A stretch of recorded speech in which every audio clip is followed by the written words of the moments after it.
Hey, this is Prophetess Pam King Finkley. I am the Chancellor Shamar Global University. This is just a mentoring moment.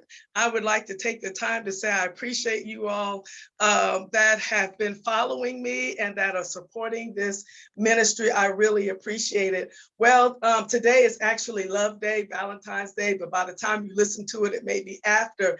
But I want to encourage you in this mentoring moment, celebrate those who may not be celebrating you. You know, sometimes as prophets, people don't understand you. People may say, well, what is this prophetic ministry about? And, you know, why do they operate the way they operate? Why do we need prophets in the church? Some of you all are in churches and denominations that don't typically have any prophetic training. There's no school of the prophets. And so you're called to that ministry of the prophetic. And so you're like, okay, what do I do? And once again, sometimes people may not understand you and your calling. And sometimes people may tend to shy away from you a little bit. And you know what? I want to encourage you. Sometimes the attack is not against you personally. Sometimes people really do. They love you, they care about you, but what they don't understand is your calling to the prophetic, your calling to the office of the prophet. They don't understand that. That's what they're kind of unsure about and uncertain about what it is. Because remember, any ministry gift that God places in the church, and we know according to 1 Corinthians 12, God placed prophets in the church, but prophets are what? They're supposed to what? Edify or build the church. Any ministry gift office that God places in the church, we're really there to be a blessing unto the church. I think about in Jeremiah chapter 1, where God tells Jeremiah, he says, you're going to go where I send you. Remember, you all, that prophets are sent people. That means you've been sent to that ministry. You've been sent to that denomination. You've been sent to that church. You are there, and you may say, well, they don't really love me. Seem like they don't understand me and what's going on with me. But I want to encourage you, ask God, Lord, give me your love for your people. Give me your love for your people. God has sent you there. And then God told Jeremiah not to be afraid of their faces. So that means sometimes people are going to look at you crazy.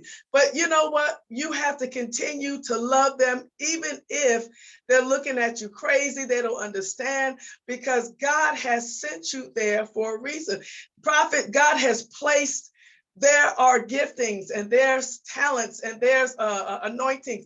God has endowed you, has put things in you that you're meant to pour out. But because you're in an environment where you feel like, well, the people don't understand me as a prophet, I'm going to protect myself and not pour out. I encourage you, pour out. I encourage you also, learn about the ministry of the prophet. Learn about what the office of the prophet is and what is prophetic ministry. Learn about the gift. Let's just start there at the basic. What is the gift of prophecy? Learn about it, and remember that you're there to really be a blessing to that work in ministry. And I encourage you to ask the Lord, give me, Lord, your love for your people. I encourage you, talk with the pastor about what God is doing in your life, and talk with him or her about ways that you can help them together to build the church. Because remember, it's about building the church. It's about building that local church. It's not about building your prophetic ministry, even though God wants that built too. But when you're in the local church, that local work really comes. You want to make sure you're giving time to the local work. And if you're giving time to that local work, then you can do other things later. But you want to know, you want to be faithful in not just your own work, but you want to be faithful in another man's work. And if your pastor sees you being faithful in the work there in the local church, then that will help them to be open to the work that God has given you. So I encourage you to ask God, Lord, give me your love for your people. Stop protecting yourself. Pour out, but do it in love. Do it also in wisdom. do it also in wisdom. Find out from that pastor their thoughts concerning the prophetic, what you can and cannot do.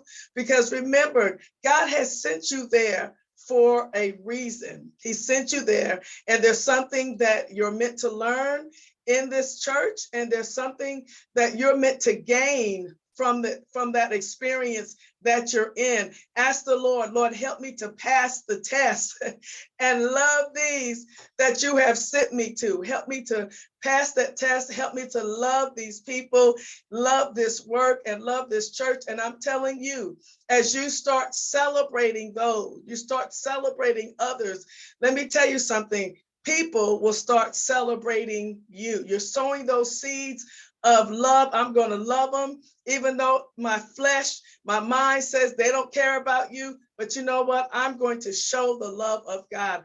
I'm going to celebrate these people because these are God's people, and I want to love them as Jesus said, this is my commandment, that ye love one another. And I want to love those that God has sent me to, and I want to love them the way he loves me. Once again, this is a mentoring moment with prophetess, evangelist, missionary, King Finkley. God bless you all. Love you all. Have a great day.